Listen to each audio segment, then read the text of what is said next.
신약 성경 중에서 가장 먼저 기록된 성경이 무엇인지 혹시 기억하시나요? 데살로니가 전후서는 복음서보다도 가장 먼저 기록됐습니다.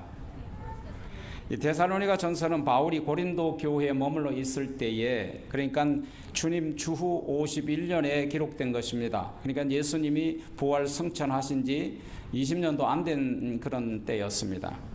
근데 바울이 고린도 교회에 머물러 있을 때 데살로니가 교회를 맡아서 목회를 하고 있던 디모데가, 믿음의 아들 디모데가 그 데살로니가 성도들의 헌금을 들고 바울에게 찾아왔습니다. 데살로니가 교회 보고를 위해서. 디모데가 데살로니가 교회에 보고한 내용 가운데 가장 큰 문제는 성도들의 신자가 죽으면 어떻게 되느냐에 대한 문제였습니다. 신자가 죽으면 어떻게 될 것인가에 대한 질문이 데살로니가 교회에 굉장히 팽배했었다는 거죠. 그래서 일부 데살로니가 교인들은 그리스도께서 재림하시면 이미 죽은 성도들은 어떻게 될까? 예수를 믿고 죽은 성도들은 도대체 어디로 가며 어떻게 될 것인가에 대한 질문이 당연히 나타났을 것이라고 생각이 돼요. 그러므로 데살로니가 교회에 데살로니가 전후서를 쓰게 된 동기는 가장 큰 목적은 사람이 죽으면 어떻게 되느냐에 대한 대답입니다. 그래서 데살로니가 교회 성도들에게 오늘은 특별히 주님의 성도들의 죽음 이후와 그리고 주님의 부활과 그리고 승천과 휴거와 우리 성도들의 휴거와 그 다음에 우리가 어떻게 가느냐에 대한 그 내용이 몇 구절 안 되는 이곳에 다 기록되어 있습니다. 초대교회 성도들은 주님의 재림을 간절히 소망하고 있었죠. 왜냐하면 예수님께서 천국으로 승천하시면 곧 다시 금방 오실 걸로 믿고 있었어요. 몇 년 안에 곧 오실 거라 이렇게 생각을 한 거죠. 아직 기독교 교리가 정립이 되지도 않는 상태였고 혼란스러운 상태에서 성도들이 죽으면 어디로 가는지, 그리고 죽음 후에는 어떤 일이 일어나는지, 또 예수는 언제 재림하시는지, 이런 것들이 굉장히 그분들에게는 궁금했을 거예요. 성경은 인간이 어디서 왔다가 어디로 가는지에 대한 그 대답을 확실하게 우리에게 알려줍니다. 성경의 첫 구절이, 성경 전체의 첫 구절이 태초에 하나님이 천지를 창조하시느니라라고 선포하세요. 천지를 창조하신 분이 하나님이다. 죄송합니다. 그 다음에 요한복음 첫 구절도 태초에 말씀이 계시니라. 이 말씀이 하나님과 함께 계셨으니 곧 이 말씀이 하나님이시라 라고 선포하세요. 이처럼 하나님은 스스로 존재하셔서 천지 우주 만물을 창조하신 분이시다. 또 요한계시록 22장 13절에 보면 예수님은 알파와 오메가요, 처음과 끝이요, 시작과 마침이다, 이렇게 말씀하셨어요. 그래서 예수님은 시작하신 분이고 마치시는 분이시죠. 주 하나님, 특별히 요한계시록 1장 전반부 1장 8절에도 말씀하시기를 주 하나님이 이르시되 나는 알파와 오메가라, 이제도 계셨고 전에도 있었고 장차 오실 자라, 전능하신 자라 하시더라. 자, 주님은 무소부재하시고 전지전능하신 분이시다. 그리고 전에도 계셨고 지금도 계시고 장차 주님이 이 세상에 다시 오신다라고 선포하고 있습니다. 이 선언은 성경 외에 어느 곳에서도 어느 누구도 감히 선포할 수 없는 말씀들입니다. 그분이 2000년 전에 우리에게 영원한 생명을 주시려고 기쁜 소식을 가지고 이 땅에 오셨죠. 하나님의 아들 예수 그리스도의 복음의 시작이라. 이게 마가복음 1장 1절에서도 첫 번째 구절도 하나님의 아들 예수 그리스도의 복음의 시작이라. 이 세상에는 복음이라는 게 뭡니까? 기쁜 소식, 복된 소식이죠. 사실은 이 세상에 영원한 복된 소식, 영원한 기쁨의 소식이 사실상은 없었어요. 그런데 예수님을 복음의 시작이라고 불렀는데 곧 예수님은 이 세상에 가장 먼저 기쁜 소식을 전해주신 분이라는 거죠. 그래서 가장 기쁘고 가장 좋은 소식은 역시 하나님이 세상을 이처럼 사랑하사 독생자를 주셨으니 이는 저를 믿는 자마다 멸망치 않고 영생을 얻게 하려 하심이니라. 이 기쁜 소식을 우리에게 주시러 오신 거예요. 영원한 생명의 주관자이신 예수님께서 사람이 죽으면 어떻게 되겠사옵나이까? 또 제자들이 예수님께 직접 질문했을 때도 대답해 주셨어요. 먼저 하나님이 예수님이 먼저 내가 죽을 것이라고 말씀하셨죠. 그리고 그 말씀대로 죽으시고 3일 만에 다시 부활하셨어요. 그리고 그 말씀대로 이 세상에서 하늘나라로 본래 계시던 곳으로 승천하셨죠. 그러니까 예수님은 부활의 첫 열매시다.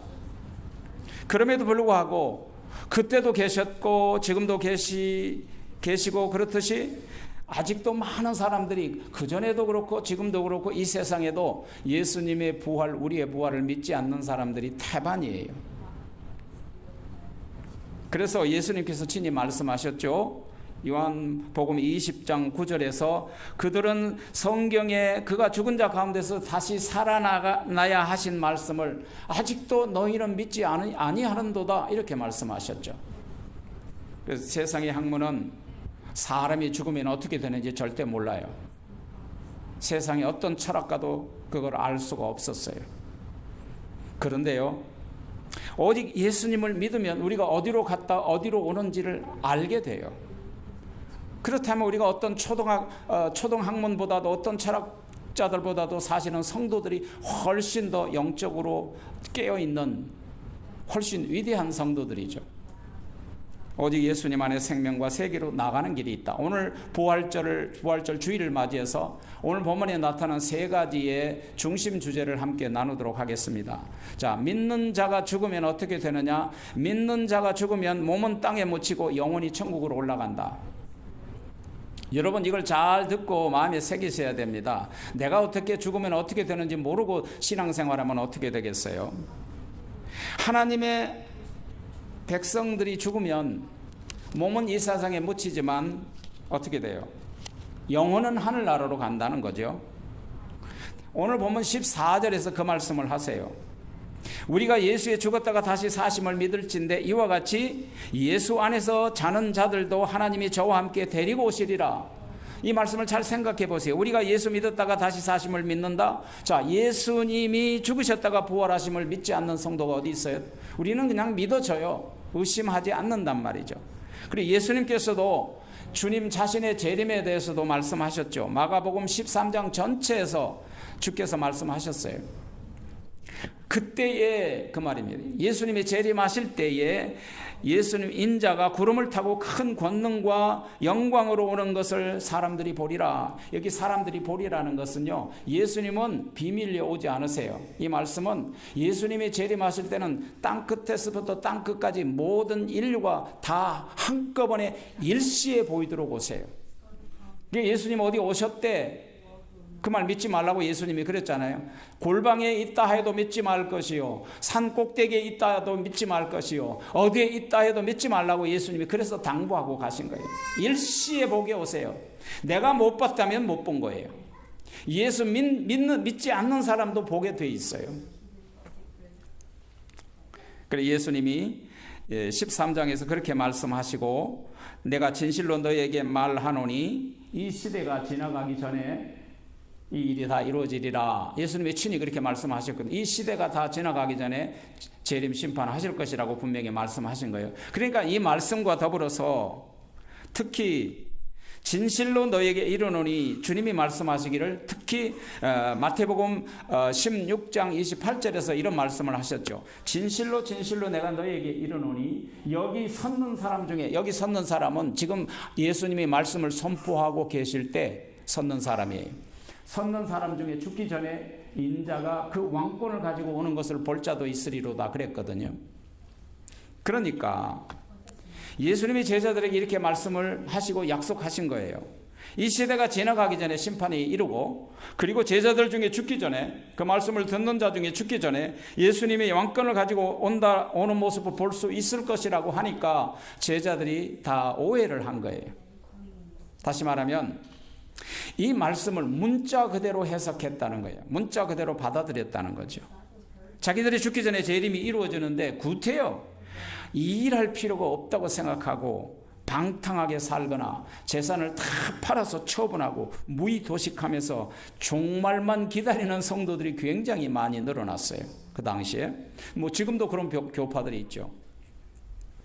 그런 삶을 살아가는 사람들이 팽배해지자 사도 바울은 종말을 두고 방탕한 생활을 하는 자들에 대해서 엄중한 경고를 해요. 종말이 오기 때문에 아무 일도 할 필요가 없다는 사람들을 어떻게 교회에서 해야 될 것인가를 가르쳐줘요. 그 말씀이 뭐냐면 데살로니가 전후서 3장 10절이에요. 누구든지 일하기 싫어하는 자는 먹지도 말게 하라는 거죠. 예수님이 이것이 하나님이 원하시는 길이에요. 오늘 밤 예수님이 오신다 할지라도 오늘 최선에 내가 맡겨진 그 일이 무엇이든지 최선을 다해서 살아야 한다는 거예요. 그것이 하나님이 원하시는 거예요. 내일 오시니까 다 처분하자. 이건 하나님이 원하시는 것이 아니에요. 예수님의 오시는 날은 아무도 모르죠. 특히 마가복음 13장 32절에서 예수님이 말씀하셨죠. 그날과 그때는 아무도 모르나니 하늘에 있는 천사들도 아들도 모르고 아버지만 아시느니라. 얼마나 비밀이에요. 그러니까 우리가 요한계시록 강해 설교를 들을 때 7인을 하나님의 인을 찍어놓고 아무도 그걸 열어보지 못하게 하셨잖아요. 굉장한 비밀이요. 근데 왜 아무도 모르게 하셨을까요? 마지막 순간까지 우리가 할 일을 최선을 다해서 하도록 하시기 위함이에요. 만약에 그렇지 않으면 주님이 오신 날 알면 이 세상이 완전히 엉망진창이 되는 거죠. 두 번째로, 그러면 하늘로 예수님이 재림하실 때 천국으로 간 성도들은 어떻게 할 것인가? 천국으로 간 성도들을 예수님이 재림하실 때 하늘에서 간 성도들의 영혼을 이끌고 오세요. 이 땅으로 재림하실 때.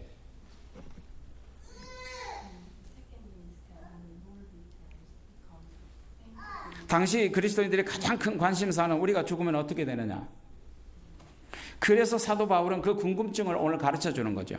형제들아, 자는 자들에 관하여는 너희가 알지 못함을 우리가 원치 아니하노니, 자는 자들은 쉬운 말로 예수 믿고 죽은 자요. 잔다라는 코이마스 나이라는 말은 다시 깨어난다는 거예요. 잔다는 건 그렇잖아요. 자고 있어 그러면 다시 깨어난다는 전제 조건이잖아요. 죽는다는 건 다시 깨어나지 못한다는 거예요. 그래서 성도들이 죽는 것은 잔다라고 얘기하는 거예요. 왜? 다시 부활하기 때문에.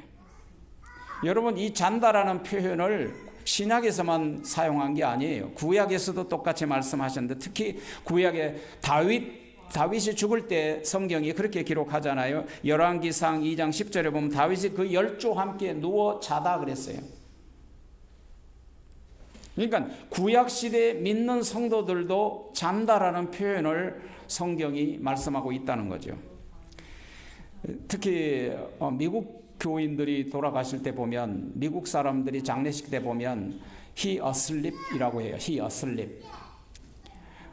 우리는 그렇잖아요. 어느 성도님이 돌아가셨는데 그렇게 얘기를 하지만 미국 성도들은 반드시 asleep, 지금 잠을 자고 있는 상태라는 거죠. 다시 부활할 것을 믿는 그런 단어를 사용하고 있는 거죠.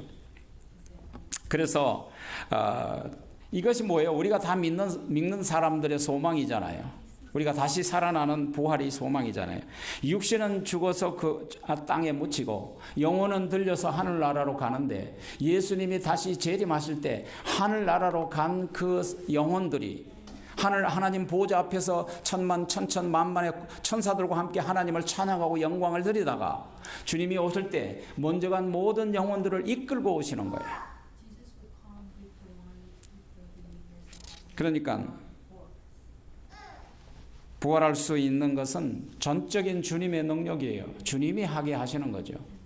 주님이 내려오실 때 그 영혼들을 이끌고 오지 않으면 그 영혼만 가 있지 육체는 썩어 있잖아요. 그럼 어떻게 부활을 시킬 거예요? 그 부활을 시키기 위해서 반드시 이끌고 오시는 거죠. 죽은 자들의 영혼이 하늘로 올라가서 때가 이르면 주님과 함께 재림하실 때 그 영혼들이 다시 돌아온다는 거죠. 그리고 그 땅에 묻힌 영혼과 함께 호련히 부활해요. 하나님은 전지전능하신 분이세요. 흙으로 천지를 사람을 창조하신 능력의 하나님 주님이 계시기 때문에. 그런데요, 그러면 영혼들이 내려와서 주님이 데리고 부활하실 때 데리고 와서 어떤 현상이 일어나느냐? 그 먼저 간 영혼들과 죽었던 자기들의 육체와 함께 부활시켜요. 호련히. 전능하신 주님과 부활을 먼저 시킨다고 그랬어요. 오늘 15절에서 그렇게 말씀하고 있잖아요. 주 강림하실 때까지 우리 살아남은 자도 결코 자는 자보다 앞서지 못하리라. 결단코 앞서지 못하리라. 그러면 여러분, 여기서 누가 먼저 앞서 부활한다는 거예요? 이 말씀 가운데 이 말씀은 예수님께서 재림하실 때 이 세상에 살아남아 있는 신자들보다도 하늘나라로 갔다가 끌려온 그 영혼들과 썩은 육체와 함께 부활 먼저 하게 된다는 거예요. 그리고 나서 살아있는 육체들이 부활해요. 오늘 16절에도 그 말씀을 하시죠. 그리스도 안에서 죽은 자들이 먼저 일어나고 그렇게 말씀하시잖아요. 그 후에 우리 살아남은 자도 저희와 함께 구름 속으로. 그러니까 살아남은 자들이 두 번째 부활을 해서 함께 그들과 함께 공중으로 올라가서 공중에 재림하는 주님을 영접하는 거예요. 그러면 왜 먼저 간 성도들을 먼저 부활시킬까요? 이유가 있어요. 예수 안에서 죽은 자를 당연히 부활 먼저 시켜야만 살아있는 자들을 부활시켜서 하늘의 공중에 재림하신 주님과 일시에 함께 영접하게 하려는 거예요. 먼저 부활시킨 사람을 먼저 영접하게 한 게 아니고 주님의 영접은 모든 성도들과 함께 영접하는 것이 하나님의 뜻이고 주님의 계획이에요. 왜냐하면 하나님은 공평하신 하나님이세요.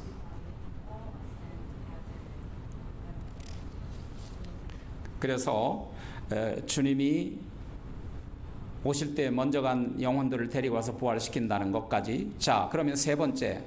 그러면 잠자는 영혼을 먼저 부활시키고 살아남은 부활을 시킨데 그 다음에는 어떻게 되느냐? 휴거되는 거예요. 하나님이 오늘 본문에서 말씀하시기를 16절에 보면 주께서 호령과 천사장의 소리와 하나님의 나팔 소리로 치니 하늘에서 강림하시리니. 여기 보세요.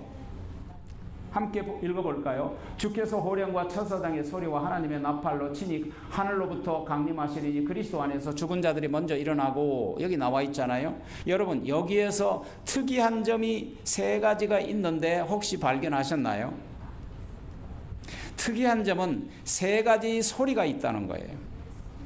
먼저 무슨 호령 소리. 호령이라는 것은 잠자는 자들을 깨우는 호령 소리가 아닐까 저는 그렇게 이해하고 있어요. 아니, 강림하시면서 왜 호령 소리를, 큰 소리를 내시냐고요. 이게 저는 어떤 것과 좀 관련이 있느냐면 겟세마네 동산에서 예수님이 십자가를 앞두고 기도하실 때 제자들이 졸고 있었잖아요. 3번씩이나 가서 일어나서 나와 함께 한시도 기도할 수 없더냐. 그리고 세 번째 와서는 일어나라 라고만 말씀하세요. 이게 뭐냐? 주님이 재림하실 때 잠자고 있는 영혼들을 일어나라 하고 호령 소리가 들릴 것 같아요. 두 번째는 무슨 소리냐면 천사장의 소리가 있어요. 천사장의 소리. 천사장의 소리는 이런 거예요. 가령 예를 들자면 옛날에 왜 임금이 어떤 지나갈 때 임금 앞에서 임금을 안내하던 사람이 뭐라고 소리쳐요? 주상 전하 행차시오라고 소리치잖아요. 그러니까 아마도 그 천사가 가브리엘 천사겠죠. 그 기쁜 소식이니까 주께서 강림하신다라고 천사장의 소리가 있을 것 같아요. 그 다음에 세 번째 소리가 있는데 세 번째 소리는 나팔 소리예요. 큰 나팔 소리가 있어요. 큰 나팔 소리가. 드럼 좀 같이 쳐보실래요? 하나님의 나팔 소리가 들릴 텐데 우리 드럼 치면서 우리가 함께 힘차게 박수 치면서 하나님의 나팔 소리 천지 진동할 때에 예수 영광 중에 구름 타시고 천사들을 세계 만국 모든 곳에 보내어 구원받은 성도들을 모으리. 나팔 불 때 나의 이름, 나팔 불 때 나의 이름, 나팔 불 때 나의 이름, 부를 때에 잔치 참여하겠네. 할렐루야. 이런 나팔 소리가 있다고요. 나팔 소리가. 이 말씀은요, 이런 여기서만 하신 말씀이 아니에요. 구약 때부터 이미 이런 나팔 소리가 있을 거라고 말씀하셨어요. 특히 구약 때 큰 나팔 소리가 울릴 거다 그랬어요. 주님이 재림하실 때. 이사야 25장 13절, 요엘서 2장 1절, 뭐 스가랴서 9장 14절에도 이렇게 나팔 소리가 있을 거라고 이미 예언하셨고, 신약에도 마찬가지예요. 고린도전서 15장 51절, 요한계시록 11장 15절 같은 데 보면 나팔 소리가 울릴 것이라고, 그 후에 뭐라 그러냐면, 그 후에 살아남은 자들도 그들과 함께 구름 속으로 끌어올려 공중에서 주를 영접하게 하리니 그리하여 우리가 항상 있으리라. 특히 예수님 자신도 말씀하셨어요. 예수님 자신도 마태복음 24장 31절에 보면 뭐라고 말씀하세요? 그 후에 우리 살아남은 자들도 그들과 함께 공중으로 끌어올려 공중에서 주를 영접하게 하시리니 그리하여 우리가 항상 주와 함께 있으리라. 이건 항상이라는 건 forever예요. forever, 영어로. 여러분, 순간적으로 부활한 성도들이 일제히 공중으로 올라가신 주님을 맞이하는데, 거기에 보면 끌어올려 그랬어요. 끌어올려. 이 말은 피동적으로 내 스스로 끌어올라가는 것이 아니라 그냥 어떤 강력한 힘에 의해서 주님의 영광스러운 구름 속으로 빨려 올라가듯이 끌어올라가는 거예요. 여러분, 집에서 베큐um 해보잖아요. 베큐um을 하면 먼지들이 그냥 빨려 올라가잖아요. 우리도 그렇게 하늘나라로 구원받은 사람들이 빨리 올라가요. 근데 그 빨리 올라가는 사람들의 특징은 거듭난 사람, 예수 믿는 사람, 성령 받은 사람이에요. 그러니까 구원받은 사람만 끌어올려가요. 그러니까 그게 뭐와 관련이 있어요? 성령과 관련이 있어요. 공중에서 주를 영접하리라. 이 영접도 마찬가지. 공중에 강림하신 분, 하나님을, 주님을 영접하리라 그랬잖아요. 이건 뭐냐면, 왕이 어느 나라를 국빈으로 공식적으로 방문할 때 국민 사람들이 다 와서 환영을 하고 영접하는 것 같은 그런 거예요. 우리가 주님을 그렇게 영접할 거라고요. 마태복음 25장에서 예수님께서 그 장면을 이렇게 말씀하셨어요. 신부가 신랑을 맞이하는 모습과 같이 그때 천국은 마치 등을 들고 신랑을 맞으러 나간 열처녀와 같더라 그랬거든요. 그리고 나서 그 다음 구절에 이런 소리가 들려요. 밤중에 소리가 나되 보라, 신랑이 이르다 맞으러 오라. 이게 뭐예요? 천사장의 소리예요. 사랑하신 여러분, 최종적으로 그리하여 뭐라고 말씀을 마치나요? 그리하여 우리가 영원히 주와 함께 있으리라. 아멘.